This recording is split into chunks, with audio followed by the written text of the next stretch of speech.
IVL playoffs.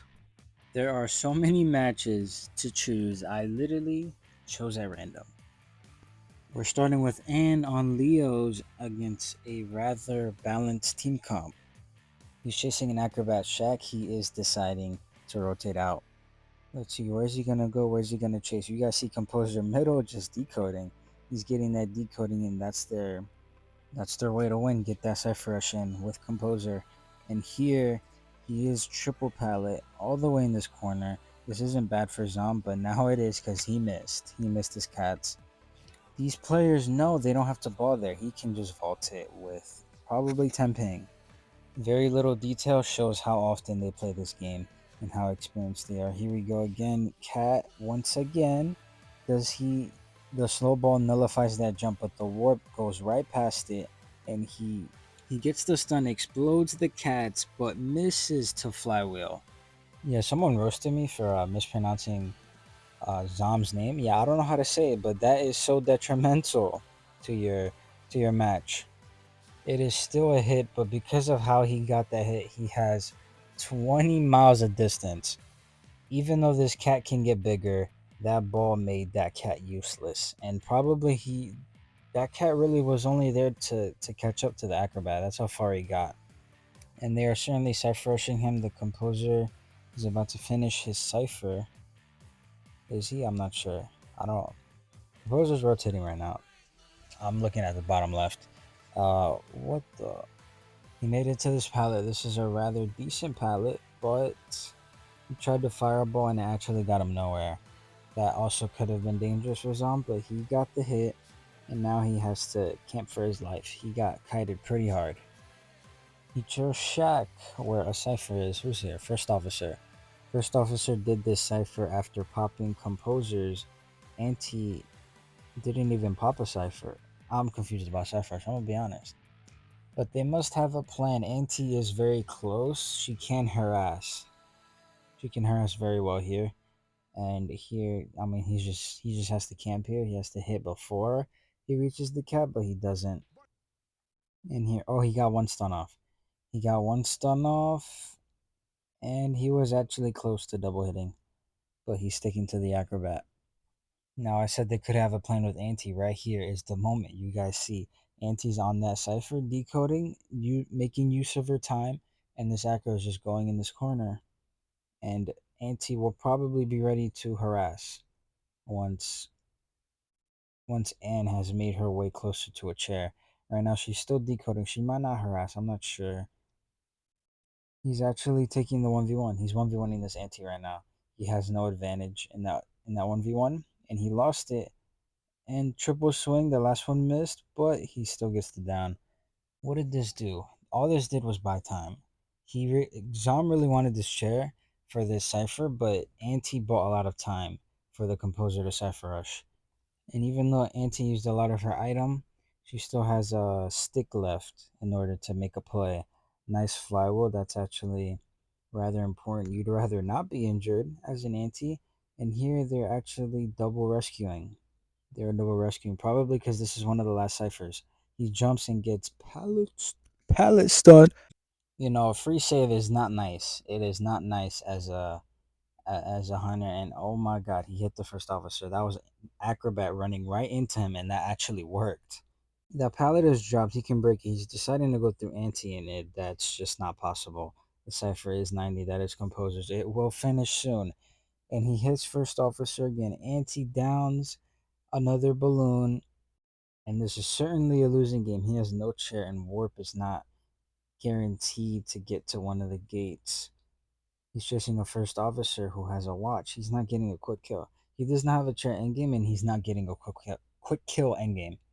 And before this is even over, this is an L for Zom. He is doing his best to get one. He sees Composer. Is he gonna chase? Composer has every kiting build. Composer has the kiting build, and here it's an end. There's literally nothing else this Composer can do. But it doesn't matter. Everything else went wrong for Zom, and that is a 3 escape. We have Ivy, and my thumbnail was actually to Focus on Ivy's nerf. I thought they would be in this IVL. I was so wrong. I'm probably going to get clowned in the comments, but I was certain that the nerfs would be in. They are not. This is a typical spawn Ivy against a barmaid cord acro. That's an acro and a merc. Here we go. He's middle. He sees barmaid. He might decide to go for ciphers instead. And no, this is an instant chase. Instant. He has 60 already, and the ciphers are barely getting started. This can go either way for him. This is a barmaid. He has to prevent the heal slash prevent another drink from being created. That looked like a waste, but he was looking at him for a second, so it's kind of like a mind game. They're getting closer.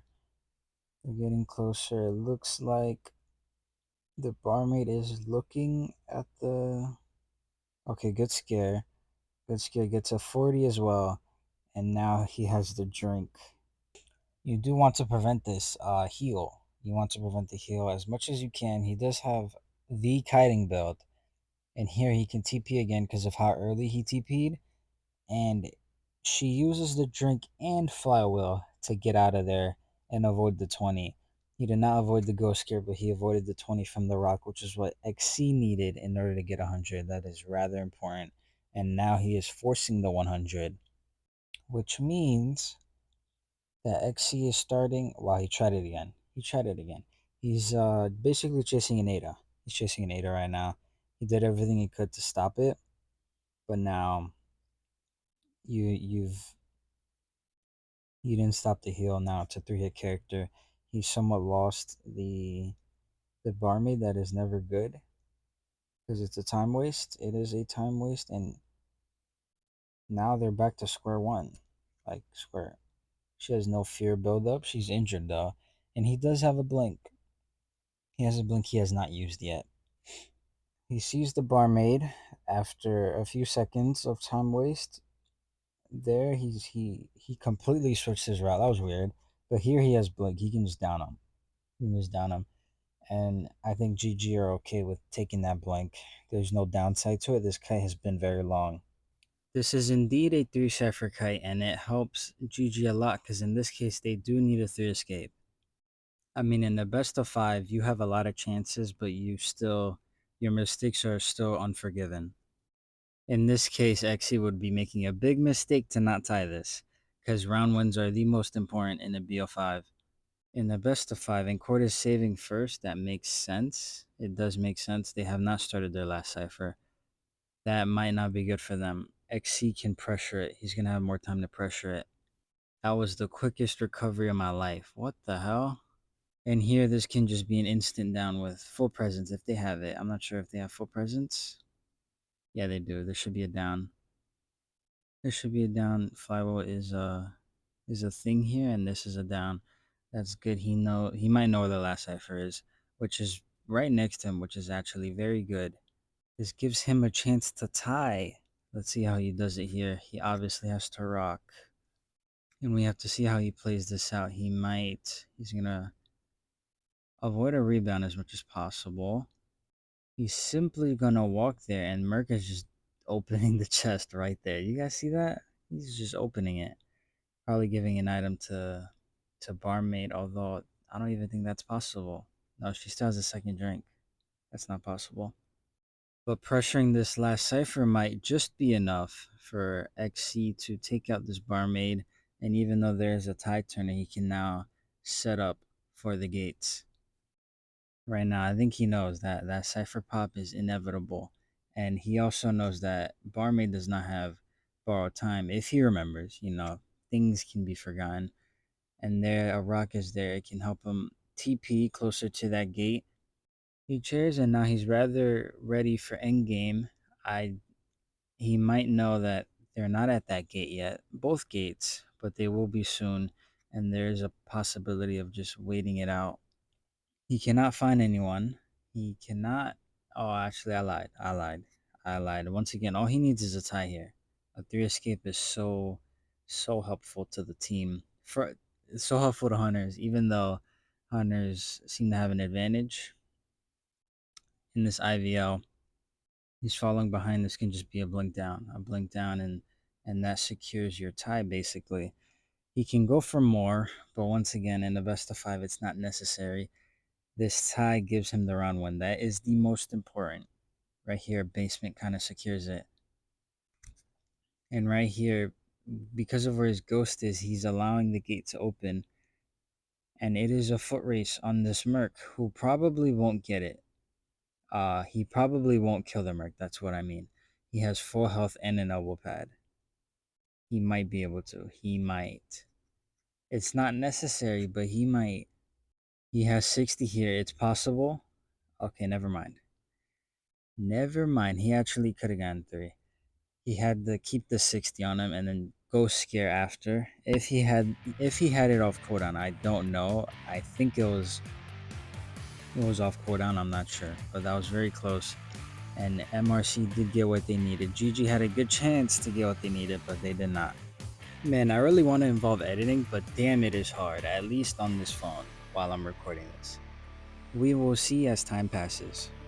Fun fact, I enjoyed making this thumbnail, but it was in preparation for the nerfs to be in IVL playoffs, and they never got into the IVL playoffs. So here you guys see coaching once again, and just keep in mind it is almost maxed out. That'll be it, and I will catch you all in the next video.